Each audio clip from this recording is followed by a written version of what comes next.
Class വിടാൻ വൈകിയിരിക്കും, അതാ car വരാൻ താമസിക്കുന്നത്. നാളെ മുതൽ രശ്മിയെ സ്കൂളിൽ കൊണ്ടുവിടുന്നതും തിരിച്ചു കൊണ്ടുവരുന്നതും അമ്മാവനായിരിക്കണം. ഇടയിൽ ആര് വന്നാലും അവളെ കാണാൻ സമ്മതിക്കരുന്ന് ഹെഡ്മിസ്ട്രസിനോട് പ്രത്യേകം പറയണം. ഓ.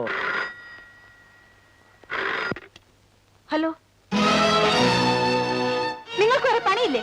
കുട്ടി കുട്ടി കുട്ടി, നിങ്ങൾ എത്ര യാചിച്ചാലും അവളെ കാണാൻ ഞാൻ സമ്മതിക്കില്ല.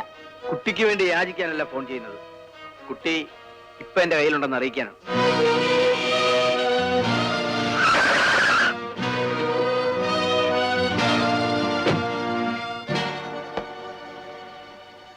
കുട്ടിയെ സ്കൂളിൽ കാണാനില്ല. പിന്നെ നിങ്ങൾ എന്റെ കുട്ടിയെ കിഡ്നാപ്പ് ചെയ്തിരിക്കുന്നു. ഇതൊരു ക്രിമിനൽ കുറ്റമാണെന്ന് മറക്കണ്ട. ഞാൻ പോലീസിൽ കംപ്ലൈന്റ് ചെയ്യും. വളർത്താൻ കുട്ടിയെ കോടതി നിന്നെ ഏൽപ്പിച്ചു എന്നുള്ളത് ശരിയാണ്.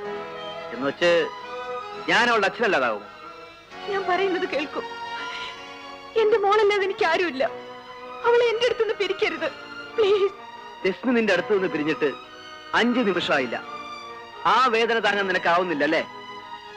5 വർഷമായി അവളെ കാണാൻ കൊതിച്ച് എന്നെ ഒരു നോക്ക് പോലും കാണാൻ അനുവദിക്കില്ലെന്ന് നീ വാശി പിടിച്ചപ്പോ എനിക്കുണ്ടായ വേദനയെ കുറിച്ച് നീ ആലോചിച്ചോ? ഇല്ല. കാരണം നീ വലിയ പണക്കാരിയല്ലേ. മറ്റുള്ളവരുടെ വേദനയെ കുറിച്ച് ആലോചിക്കേണ്ട കാര്യം നിനക്കില്ലല്ലോ. വിനീത്, എന്നോട് പ്രതികാരം ചെയ്യാൻ എന്റെ മോളെ തന്നെ കരുവാക്കരുത്. അത്തരം നീചനല്ലേ ഞാൻ. കുറച്ചു ദിവസം അവൾ എന്റെ കൂടെ നിൽക്കണം. എനിക്ക് അവളെ ഓട്ടണം, താരാട്ടണം. എന്റെ മനസ്സിന്റെ ദാഹം തീരുന്നത് വരെ. നീ എന്നെ കുറിച്ച് ആ കുരുന്നു മനസ്സിൽ വളർത്തിയ തെറ്റായ ധാരണകൾ എനിക്ക് തിരുത്തണം. അതുവരെ നീ കാത്തു നിന്നേ പറ്റൂ. Good bye. ഇല്ല, ഞാൻ തോൽക്കില്ല. എന്നെ ആരും തോൽപ്പിച്ചിട്ടില്ല.